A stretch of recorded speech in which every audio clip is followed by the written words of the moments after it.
Welcome to Moments with Marianne. I'm so delighted we're spending this time here today. We have a very empowering show coming right up with special guest, Dr. James-Creighton.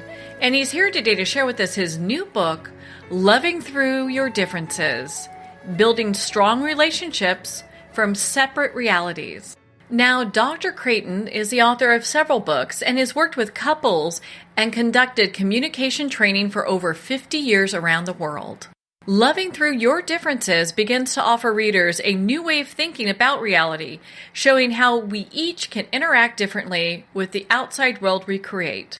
So let's welcome to the show Dr. James-Creighton. Okay. Thanks, Marianne. Hi. Hi, what a pleasure it is to have you here. And my goodness, what a great book. You have to be so excited because I know it's getting some great reviews. Well, this is actually the first radio interview that I've recorded, so I'm doubly excited. New book, new interview. Well, I know it's making such an impact. I mean, my goodness, loving through your differences. You know, I've got to ask you, I know you've been working in this area for a couple decades. You know, what inspired you to write this book? Well, I've been married now 52 years, and all couples fight, but some couples fight just a little and some fight a lot, and we were in the fight a lot category. And it hurts. And so I decided to find out everything I could about how to reduce the number of fights and make them less hurtful and so forth, and found some things that worked for us and thought I'd share them in case it helped other people. Well, I can see where your book is making such a great impact because it is talking about some things that people a lot of times never consider. And so in your book, you talk about separate realities. What do you mean by that? Well, you can start real simple. My wife and I go to a movie, and I found it really exciting, and she was bored to tears. And she doesn't really find car chases that interesting. And it's a fact that I was excited, and it's a fact that she was bored. We have different realities because the external event means something different to us, and so on.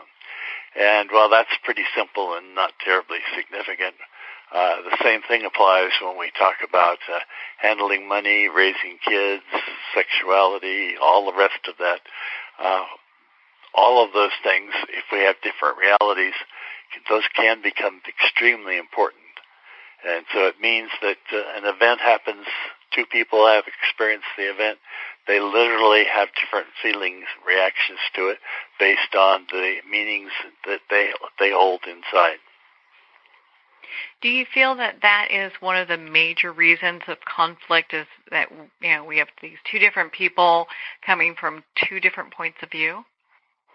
Well, that's a major reason, and it's also one of the harder ones to deal with sometimes. I'm picking on these big topics like raising the kids or handling money and so forth, because they're not just rooted on I felt momentarily hurt, somebody said something, and so forth.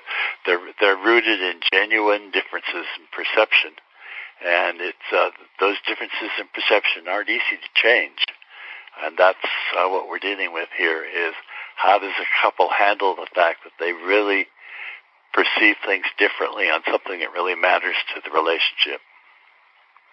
Is the first step kind of just realizing that there is a difference in feelings and opinions and then kind of moving from there? Yes, a lot of the times we handle the differences by just thinking the other person's a bad person or foolish or misled or something or other.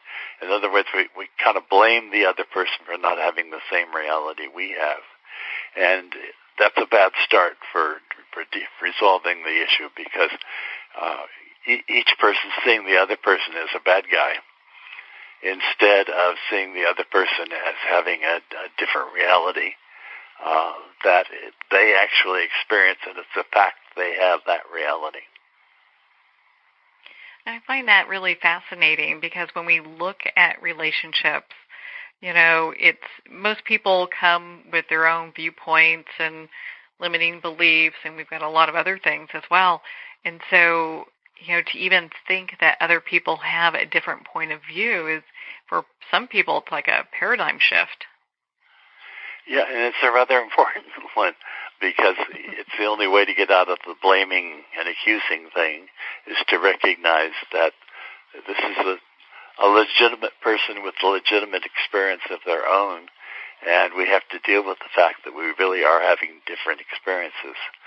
A lot of the time, couples start out seeing the similarities between them. They think of themselves as agreeing on awful lot of things and so forth.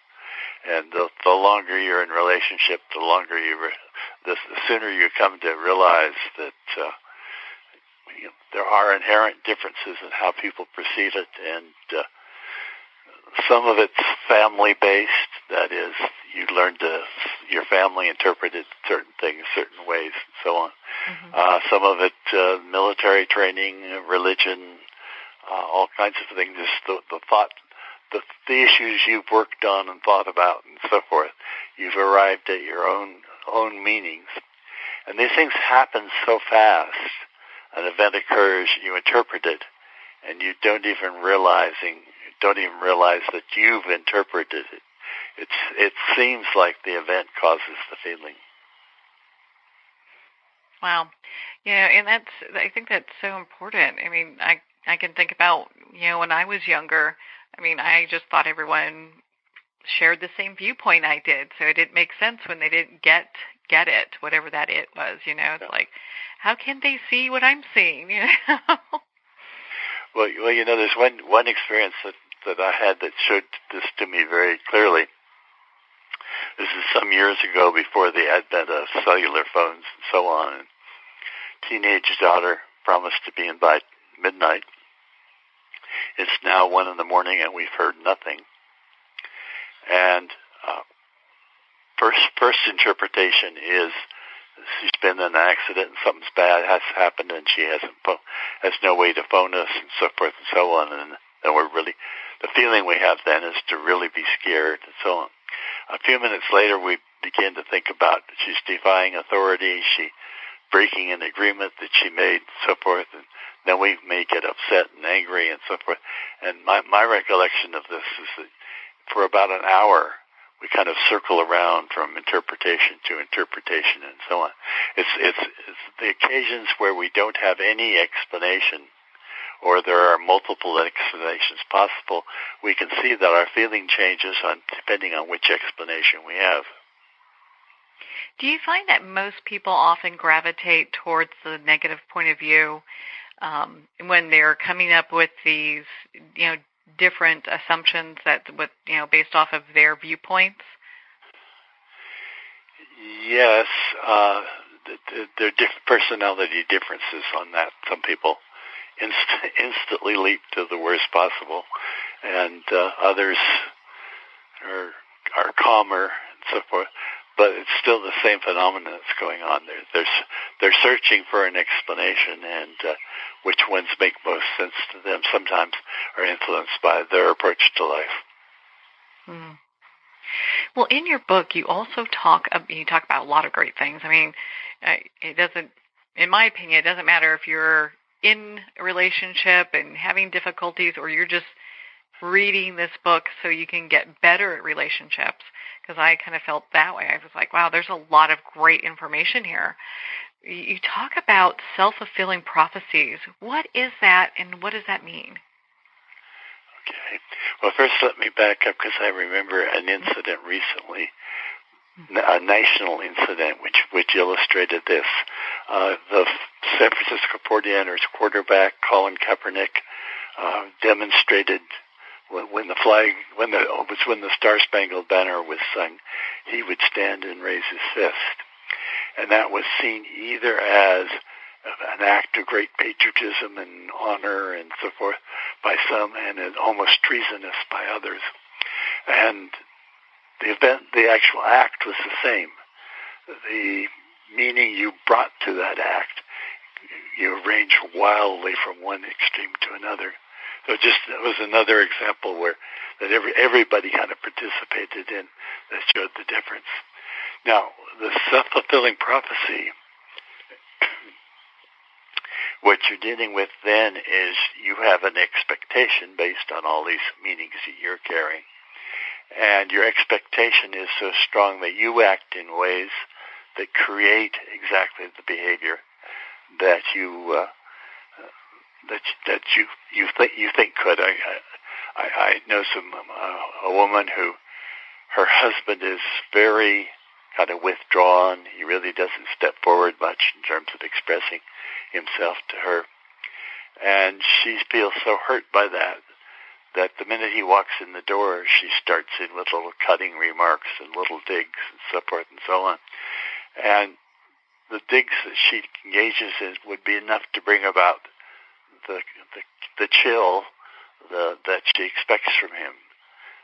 She participates in creating the distance between them, and we don't even know whether he would come in and be open and friendly and so forth, or whether he would automatically be distant just because that's who he is. But if she stepped forward and gave him a big hug and really was welcoming, he might engage in entirely different behavior. One of the most dramatic versions of this was the study where teachers were told that certain students were really going to blossom this coming school year. And actually, the students that were picked to tell the teacher, there was nothing special about them. There was no testing anyway. It was just teachers were told they were going to blossom. And lo and behold, at the end of school years, those students had progressed mightily compared to the other students. So somehow the teachers were engaging in some behavior that cued the students to perform well. This is what you believe something so strongly you cue the other person to act in a certain way, and they do, and it's a self-fulfilling prophecy in that it by God, you were right. They did act that way, but whether they had to act that way or you created it is unclear. Well, it's so interesting. If we have a positive outlook to that or a negative outlook, we're going to get it. Yeah, you get back in kind what you put out. Well, it's something good to be made aware of, because if we have low expectations for people, I guess they'll meet our standards, Well, and if you have one of these continuing conflicts in a relationship about, say, about spending money, anytime that topic comes up, you're likely to slip into your expectations and start cueing the other person to act in certain ways. And so these issues tend to kind of get reinforced and reinforced and reinforced because both people are putting out their self-fulfilling prophecies. Wow, that's just amazing. Well, you also in your book talk about emotional reality. What is that? Well, that's the conclusions, the emotions that result once you combine the external event and the meaning that you attribute to the external event. So it kind of goes back to the movie we went to. My emotional reality was it was an exciting movie. My wife's response was that it was a boring movie, and she hated it, and so forth. Those are both a reality. I actually had the experience of being excited. She actually had the experience of being bored. And to us, that's reality. Well, when we know this information, how does this shape our relationships? Well, what you're going to have to do is, if you acknowledge that the conflict is over different emotional realities, there's the whole book, and the rest of the book is all about ways of dealing with that and so on. But the first thing is that you have to start by accepting that it's okay for both of you to have different realities. And then you have to engage in behavior that helps you understand the other person's reality, why they feel the way they do, and so on. So if someone was raised in a family where money was scarce and a big trauma issue and so forth, you need to come to understand what that means, like certain things to that person that it doesn't mean to the other person. The other person may have been comfortable and money just wasn't that big a deal, and they're maybe casual and comfortable about it, while the first person is very uptight about it. Mm. So you got to understand what was going on and what caused it, and so on. And of course, that means that listening is an absolutely crucial skill in this thing, to be able to understand the other person and what causes their emotional reality. Is that part of the way that we can then create a new reality where we're being more present and really listening, so there's not that much conflict? Yeah, we're kind of after two things. One is to let into the possibility that there are realities other than ours. So then, in a way, that's an internal change in ourselves. And to work towards coming up with a reality that's a shared reality. It's kind of like finding a new reality that's big enough that both people can live with it and understand it and so forth. And sometimes there's almost a direct change in feeling that takes place. There's a couple that he regularly went on some camping trips with his buddies. And it seems like every time they got home, the minute he was in the door, she started quizzing him and kind of semi-accusing him of being off having an affair or something like that. And so on, he started reacting, and it would just build and build and build from there. He finally came to understand that she felt threatened and insecure, to which his responses were the worst possible responses. And that if he came in the door and recognized that she was going to feel insecure, if he would act in a way that was reassuring, act in a way that communicated that he loved and cared for her, that much of that particular conflict could go away. Mm. Well, and I'm sure some of our listeners are going, okay, well, if I have a different emotional reality than my spouse, which reality is right? Okay. Well, that's the implication of the term emotional reality, is that it is a reality in the person that feels that. Mm-hmm. So it's a reality to me that I thought the movie was exciting. It's a reality to my wife that she was bored by it. The point is that there are two realities, both of which are legitimate, both of which have a right to exist. So you kind of have to get back past that whose reality is right thing to find a reality that you can both live with, that you can share.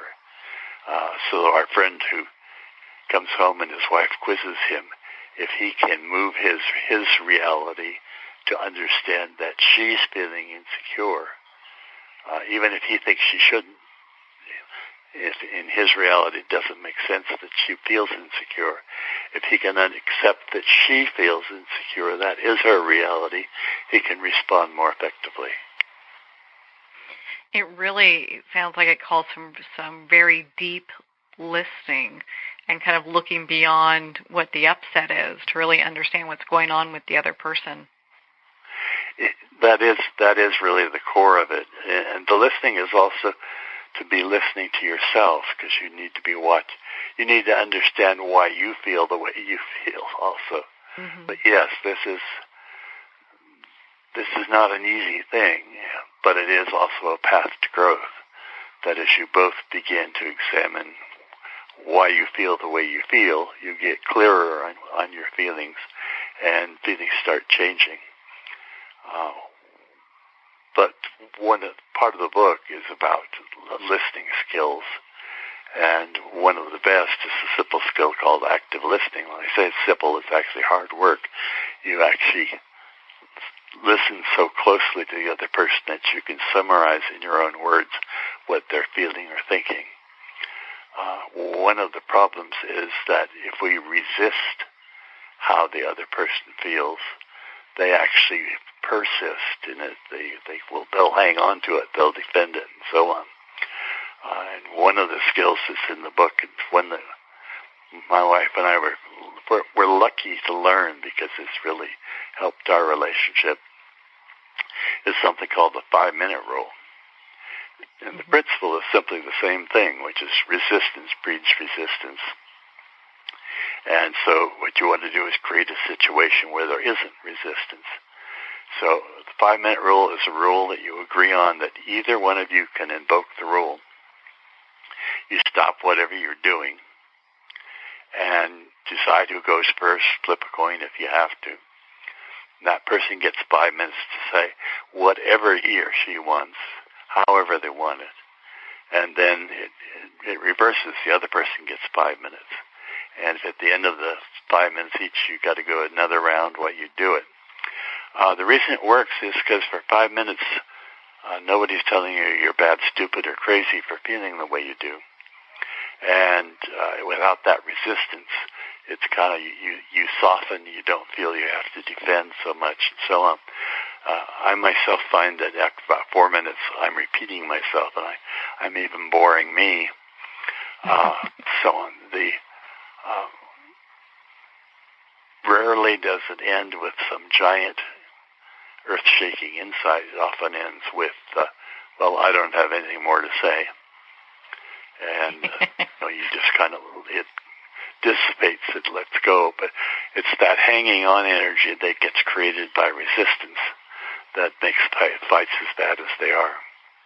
Well, on that note, we're going to pause here for a quick break. We've been speaking with Dr. James Creighton in regards to his new book, Loving Through Your Differences, Building Strong Relationships from Separate Realities. You've been listening to Moments with Marianne. We'll be right back after these messages.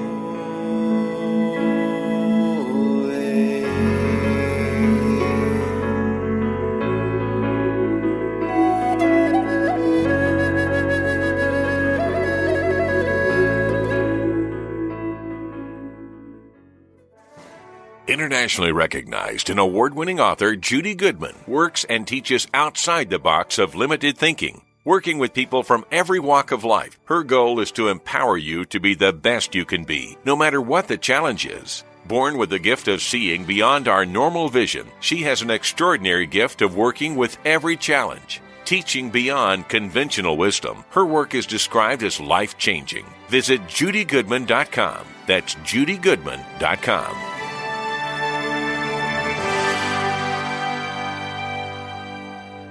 There comes a moment when you realize you're somewhere special, when you discover that each beautiful creature that you see has been rescued from a life of absolute horror and brought to this incredibly free place. Here's where their lives were forever changed and where yours will as well. Discover over 500 tigers, bears, and lions at the brand new visitor center at the Wild Animal Sanctuary just outside Denver. For more information, visit wildanimalsanctuary.org. Discover true freedom at the Wild Animal Sanctuary.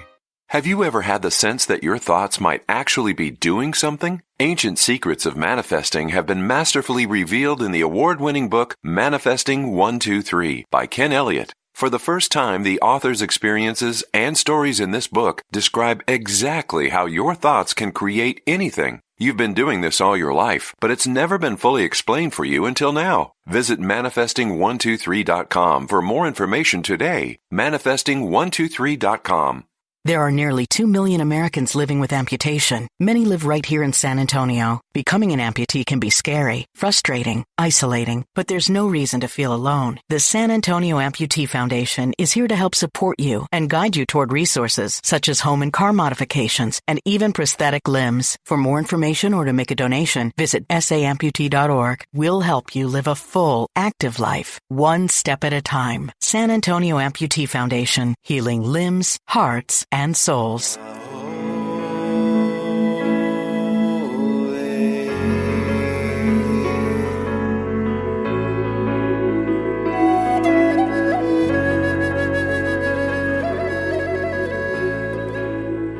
back to Moments with Marianne. We're here today with special guest, Dr. James Creighton, and he's sharing with us his new book, Loving Through Your Differences, Building Strong Relationships from Separate Realities.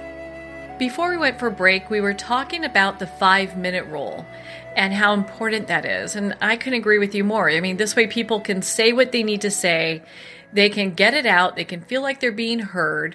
You know, it seems like we're in this age where active listening is kind of an art form that's almost forgotten. And then they can get to a place where they can move beyond whatever those differences are. Yeah, and it seems like 5 minutes is enough to be able to let go of some of the anger and defensiveness and so forth and so on. But we've occasionally gone, I don't think we've ever gone to the third round of 5-minute rule, but often to the second round, where we've still got some stuff left and we still have to say it. We usually don't finish up taking all of 5 minutes the second time. But it's a way of getting the feelings out without having to justify it and prove it and defend it and escalate and so forth and so on. Well, you've got, again, so many great examples and tools and tips for people and just information here that they can use to transform their lives. One of the things that you talk about in your book is responsibility. What do you mean by that? Well, how you communicate your feelings to the other person can have a great deal to do with whether they feel they have to react and defend and so forth, or they can hear it. If you tell somebody you felt really hurt by something, that's very different than telling them you hurt me. The second one is blaming and accusing them for your feelings. So you're back in the mindset that other people and things cause your feelings. Responsibility means that you take responsibility for your feelings. It's true I felt hurt. It's not necessarily true that you intended to hurt me. And you will defend maybe to the death the idea that you didn't intend to hurt me, the hurt is my problem and so forth. So what we're trying, there's some skills in how you send your feelings so that you send them in such a way that the person doesn't feel accused, put down, so forth and so on. And the big crucial difference is that you communicate your feelings instead of your judgments. So it's I felt hurt instead of either you hurt me or you're a bad person for even saying something like that, or however it goes out. Most of us, when we're upset, have a tendency to put the responsibility for the feeling on the other person. I'm feeling bad because of what you did. The idea of responsibility is you own your own feeling. I'm having this feeling. I may say, I felt hurt when you said such and such, but I'm trying to accept responsibility for the fact that that's my feeling, created by the meanings I brought to the event.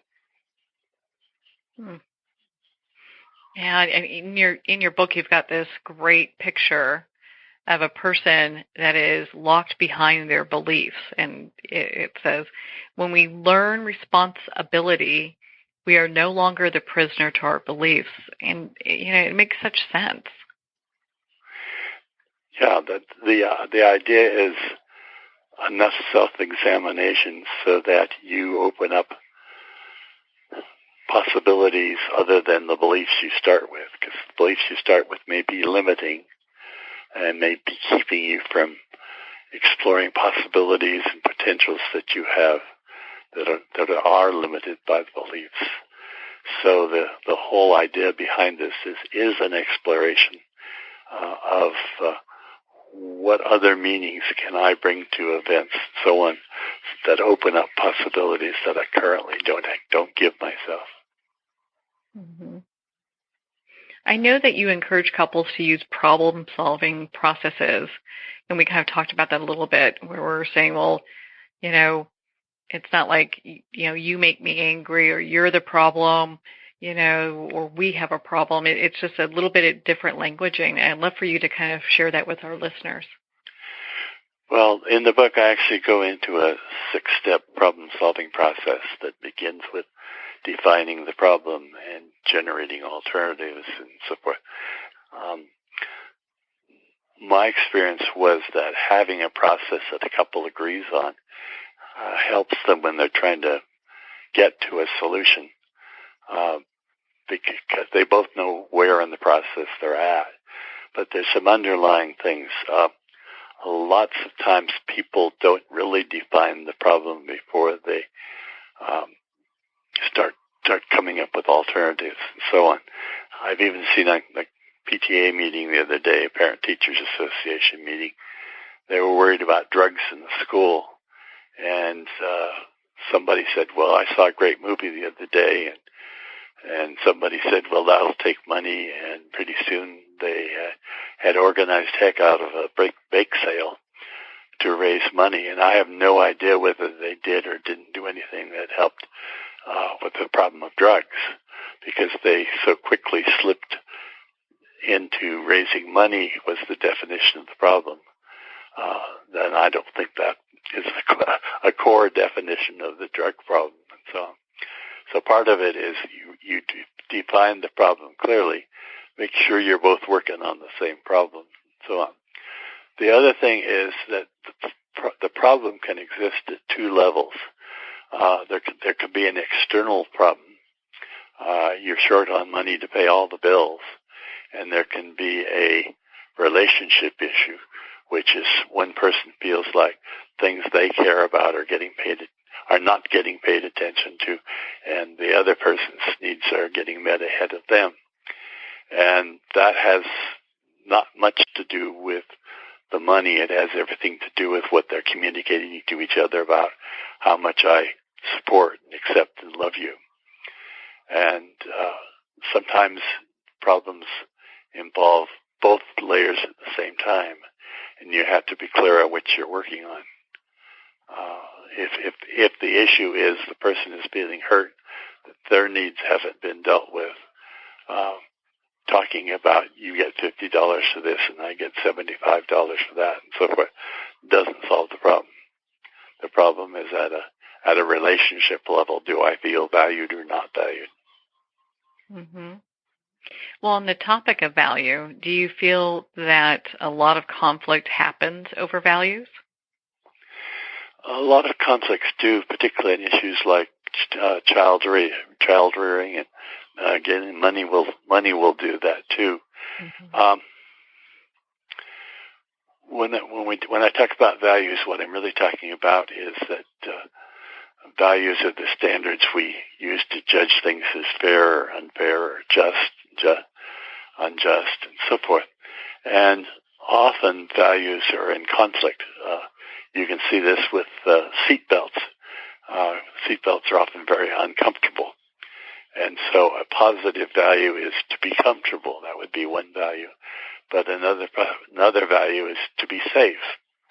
And those two are in kind of in tension with each other, that if you went to absolute comfort, you wouldn't wear the belt. If you went to absolute safety, you would always wear the belt, and maybe even an airplane harness or something. I don't know. And what often happens is that if I feel something is important, that I will see that as so important that I'll see the other person again as an adversary and so on. Whereas just using the seatbelt, one person might feel comfort's more important than safety, and vice versa.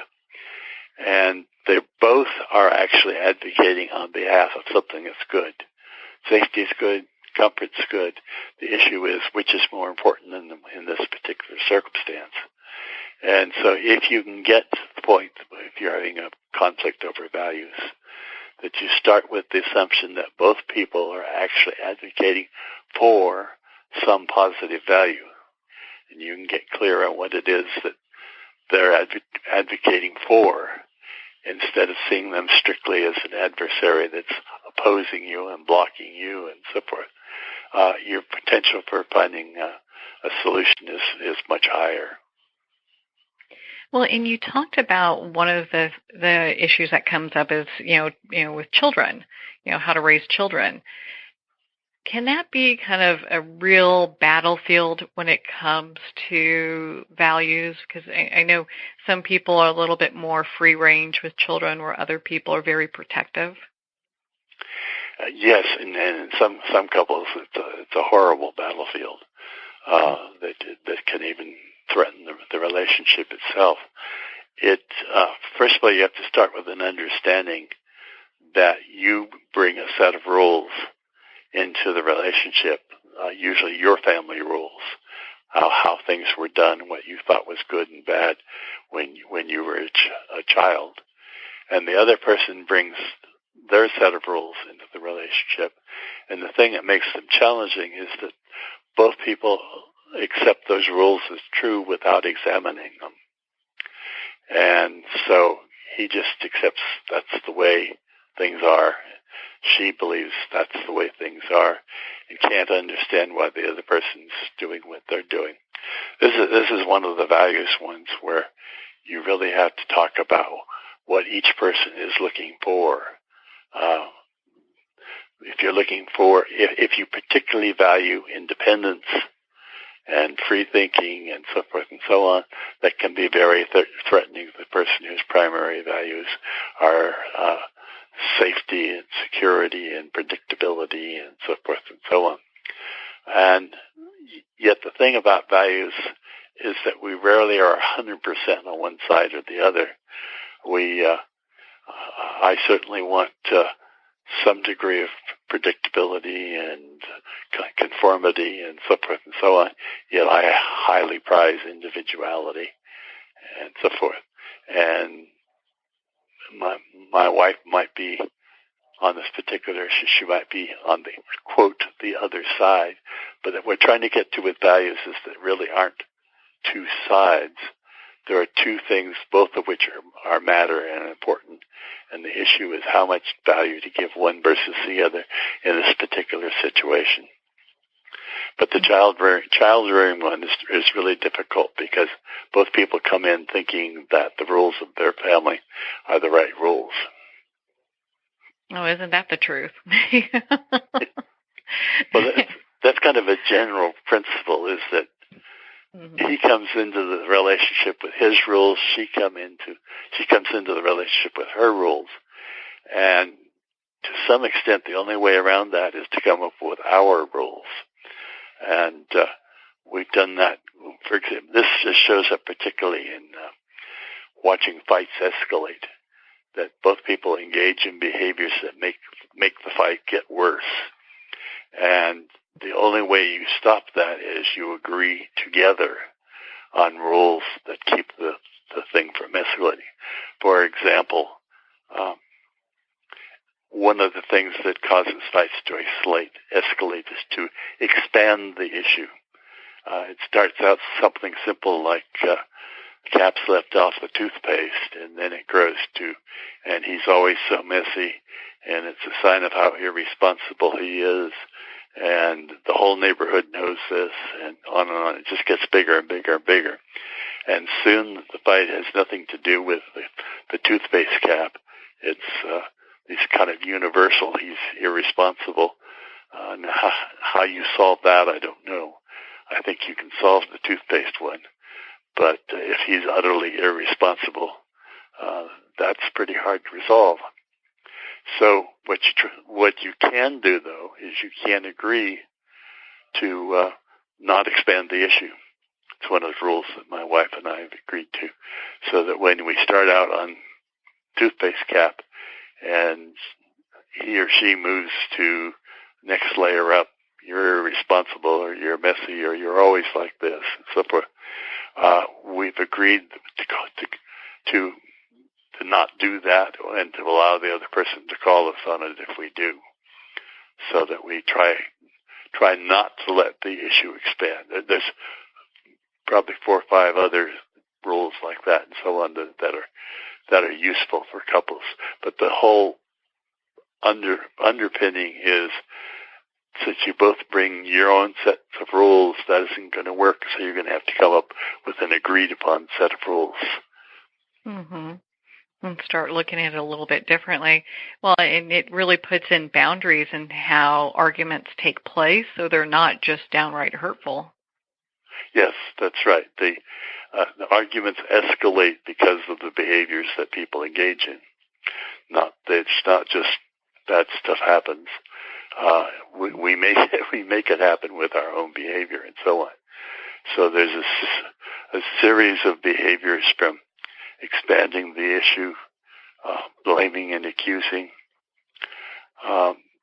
bringing in other people as ammunition, and on and on and on. These are all things that cause us to move to higher and higher levels of escalation. And if you both can recognize those behaviors when they're happening, you can start putting limits on them. And you're still going to have arguments, but they're over the toothpaste cap, not over whether the other person's irresponsible. Mm-hmm. Well, in your book you talk about family myths and how those influence our relationships. And I'd love for you to share a little bit about that. Well, let me give you kind of an example I saw with a couple. He was raised in an immigrant family, and it was very important for them to show that they'd arrived, and therefore they liked to show off all the external signs of affluence. She was raised in a working class family where the ground rule was to not get above oneself. She went to college, and that even was suspect to some of her friends, because that was somehow trying to be above other people. And so when they went to buy a car, he wanted to get a Mercedes, and she was absolutely horrified, because for him it was a sign of they've arrived. For her, it was a sign of they were getting above themselves and separating themselves from other people and so on. And they were both acting out their family myth, if you will. The idea is we learn ways of being and relating to other people and so on, that everybody in the family understands and accepts as good behavior. And the other person, when you marry them, has a different set of what constitutes good behavior. And so once again, you kind of have to bring the family myths out in the open and begin to examine whether they're really anything that you want to keep owning and repeating, or whether you can move to a different perception of what's appropriate. Mm-hmm. Yeah, and it's interesting because when you have those kind of thoughts around just anything, we're talking about things, we're talking about cars here, and how affluence is perceived and how one family views it versus another. I mean, it could be a really big deal for some people. We're like, I don't want to be a show off, and someone else is like, based on their family upbringing, that's what they're supposed to do. That's right. I'd like to be a show off and let them see that I've succeeded, that kind of thing. Mm-hmm. I could see it. My wife and I, she was raised in a family where the fundamental ground rule is you had to stand up for yourself, even if it got pretty noisy. And I was raised in a family where conflict just wasn't done. As a kid, all I could tell is that the adults seemed sort of itchy, but I didn't know why. And that's because they would never have a conflict in front of the kids and so forth and so on. And so when my wife brings in her stand up for herself and I bring in it just isn't done, we're in trouble. And we've got to both examine our myths. And with hers, standing up for herself was great if you use some of the communication skills that we talk about in the book. I had to learn to step forward and be clear on things that bothered me and so forth. And that took some change on my part, because family myth was pretty strong. It's interesting what we carry with us from our families, and it actually brings me to my next question for you, because in your book you talk about reframing, and I would love for you to share with our listeners what that means. Okay, well, there's a wonderful example in literature, Mark Twain, where Tom Sawyer is required by his parents to whitewash the fence. Mm-hmm. And he's going to spend his holiday whitewashing the fence, and the other kids come along and tease him because they get to go off and play and so forth and so on.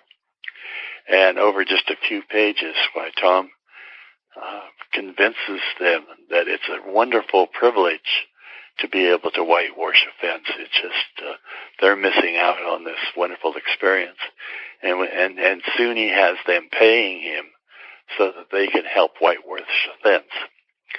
And that's an example of reframing, because what he's done is the original frame is it's an undesirable thing to whitewash the fence, and particularly it's undesirable if you can't have the freedom that other people have and have to work on the fence. He reframes it to it's a privilege to whitewash the fence, and has them pay for it. That's an example of a reframe. I talked earlier about the guy who comes home and his wife is instantly displaying jealous behavior, and she's suspicious and so forth and so on. If he feels controlled and gets all resentful and so forth and so on, they're going to have problems. If he reframes it to she's doing this because she feels insecure and needs reassurance, that reframes it into his engaging in behaviors that speak more directly to the problems she's really having, and doesn't lead to all the fights and so on that have, where he reacts to her being jealous and so forth and so on. There's another example that Stephen Covey talks about. He is traveling on a subway in New York, and everybody's kind of quiet and peaceful, and suddenly a father gets on with 3 young children, and they immediately start disturbing everything. They make noise, they bother the other people, so forth and so on. And he begins to remonstrate with the father about he's got to keep control and so forth and so on. And the father says, well, we just came from the hospital and their mother passed away, and I'm just not quite sure what to do, whether to try to control them or let them act it out, or just what. And it's sort of like for Stephen Covey, the frame changed so radically that he was trying to, what can I do to help, kind of thing. Mm-hmm. So that's what it means to reframe, is to change the meaning of the event. Is that something that we can use with our negative judgments about ourselves or other people? It is. You have to think of you have to come up with a frame for their behavior that isn't negative. If you start out, they're being petty, or they're inconsiderate, or something like that. Those are frames that automatically mean you will react in ways that will make the situation worse, not better. Reframing is one where you would consider alternative ways of explaining their behavior that are not necessarily negative. In many cases, reframes it still has to explain the circumstances, but it's like the woman who gets jealous when her husband's away for a few days, and so on. But it needs to explain that behavior in ways that are not negative, not necessarily going to provoke antagonism and so forth. So if you frame it as she's feeling insecure or worried, you'd react to it very different than if she's jealous and controlling and trying to keep me under her thumb and so forth and so on, which will produce a whole different set of behaviors.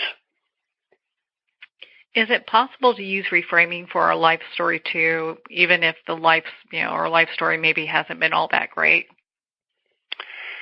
Yeah, sometimes, and this is easier if you work with somebody like a therapist who's really knowledgeable on this stuff. But I think there's an example in the book of a woman who was molested when she was young, didn't have a chance to work that out at all with anybody. It was all kept under wraps and so on. And she pretty much defines her life as one of continuing victimization. She's being taken advantage of all the time and so on. And so she somehow got to reframe this in some manner that allows for the fact that she has in fact been victimized sometimes, but that that's not her assignment in life. That's not a role she has to take on forever. And she can begin to distinguish between things that she can change and things she can't. Well, I think that gives a lot of people some hope, if they had less than a stellar childhood, they can go back and reframe it. Yeah, and I confess it's easier if you're working with someone like a therapist, because it's hard to get outside yourself enough so that you can see yourself. Now, I think we also talk in the book, one of the techniques that people use a lot is what they refer to as positive self-talk. Mm-hmm. Most of us have this kind of running commentary on what's going on outside, and we make a mistake, and boy, are you an idiot, or something's coming up where you feel challenged and threatened, like I'm not very good at that situation. So, you start to program yourself to not be good in the situation. And most of us do have predominance of negative self-talk, that we're, running ourselves down and seeing ourselves as making mistakes and lacking certain qualities and on and on and on. And you can actually begin to to reprogram yourself, if you will, by using phrases that you repeat to yourself and so forth. I've had classes where we've had people coming up with a new phrase where they, first thing in the morning, stand in front of a mirror and repeat the new phrase to themselves enough so they're talking to themselves, if they will, to get the new positive self-talk in. I've also had people who wear a rubber band around their wrist, and every time they catch themselves doing negative self-talk, they give themselves a little snap on the wrist to shake them out of it and so forth. But it is possible to use self-talk to reprogram your self-talk so that you aren't constantly running negative things about yourself. That's so important because that really structures how not only you feel about yourself but other people. Yeah, and we all do it. We all have the self-talk going all the time. But it can either reinforce positive things, where you reinforce that you're competent to handle a situation, or you can reinforce that it's a threat and a danger and you might fail, and so on. Getting ready for the interview, it's been a while since I've done an interview, and I was catching myself running a bunch of things about mistakes I could make and how I wasn't up to it anymore and blah, blah, blah, blah, blah. I had to stop and reprogram. That's after a life of having done more than 100 radio and television shows. I was about to say, I wouldn't believe it even if you said that, So. Because, I mean, you really know your stuff when it comes to relationships, and my goodness, and your book is just a great example of that. And, and I think I have time for a couple more questions here, but, you talk about just how important it is that we're different, and why is that? Because a lot of times people think, well, I need to find someone that's really kind of like me, so, life will be sweet and rosy, Well, the person being different will challenge you, not necessarily picking the easy path by finding that someone's different, but you're going to learn more. If you are with somebody who has exactly the same feelings about everything, you just reinforce each other and stay in the same rut. The value of somebody who's different is that you will need to look at and examine and reevaluate your beliefs to make big enough beliefs that it can accommodate their reality as well. And you will need to get out of the idea that the person who's different is somebody who's bad. If you go into a relationship with anybody who's different is bad, it's going to be really hard if you're with somebody who has lots of differences. Yeah, and that's something that can really, serve somebody throughout their entire life, regardless relationships. It could be in work, just communicating with other people, recognizing those differences and appreciating them. Gosh, that's huge. Yeah, well, we're facing it now politically, where people are looking at the other people, and instead of seeing them as different and trying to consider their reality, we're just dismissing them as bad. And when we do that, nothing happens positive. Yeah, it's truly unfortunate, because that's they should all buy your book. We'll put it that way. That's okay with me. Well, and so what is the goal of your book? Because, I can see a lot of goals, but what's your goal for your book? Well, some of it is, I'm in my 70s now, and it's sort of, hey, this is what I've learned so far about this. So that I can, because I have learned some things that sure helped me, and I want to pass that on. So it's really, this will help if you'll do it. Well, and how important is that? Because this book, again, for those that are in relationships, I think it's a must read. And for those that want to be better at relationships, it's a must read. So, my goodness, and before we go, Jim, where can people connect with you and be part of your community? Well, I just now getting that set up, because I said this is just kind of the beginning of the interview thing. You can contact me there's a web page at james-creighton.com. Mm-hmm. That's Creighton, CREIGHTON.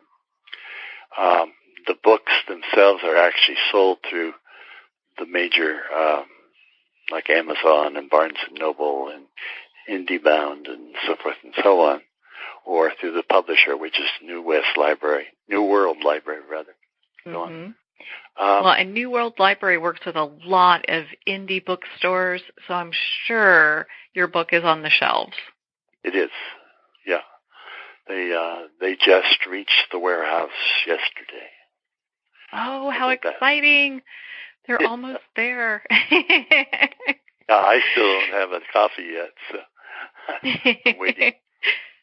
Well, Jim, thank you so much for taking the time to be on the show with us here today. Sure. It was fun to talk with you. Thank you, Dr. Creighton. It has been such a pleasure to spend this time with you, and of course to talk about your new book, Loving Through Your Differences, Building Strong Relationships from Separate Realities. Again, if you'd like to connect with Dr. James Creighton, you can at his website, james-creighton.com, and we'll have the link below. Well, we're at the end of our time today. I would like to thank everyone for tuning in. You're listening to Moments with Marianne. And remember, make every moment count.